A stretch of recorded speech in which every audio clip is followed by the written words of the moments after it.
حضرت عائشہ صدیقہ رضی اللہ تعالیٰ عنہ سے روایت ہے کہ ایک آدمی نے باہر سے آواز دے کر رسول اللہ صلی اللہ علیہ وآلہ وسلم سے ملاقات کی اجازت طلب کی۔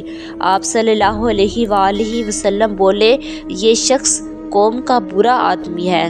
جب وہ اندر آیا تو اس سے کشادہ پیشانی اور نرمی کلام سے پیش آئے، اور جب وہ چلا گیا تو میں نے کہا، یا رسول اللہ صلی اللہ علیہ وآلہ وسلم، جس وقت آپ نے اس آدمی کا آنا سنا، اس وقت اس کی نسبت ایسا کہا تھا۔ جب آپ صلی اللہ علیہ وآلہ وسلم اس کے سامنے ہوئے تو کشادہ پیشانی رکھی۔ رسول اللہ صلی اللہ علیہ وآلہ وسلم نے فرمایا، اے عائشہ، تو نے مجھے کب کسی سے بد اخلاقی کرتے یا بدخلقی سے پیش آتے دیکھا ہے؟ میں اس لیے بھیجا گیا ہوں کہ اخلاق حسنہ کی تکمیل کروں، اور بہت سے لوگ آپ صلی اللہ علیہ وآلہ وسلم کے حسن اخلاق ہی سے متاثر ہو کر آپ کی رسالت پر ایمان لائے۔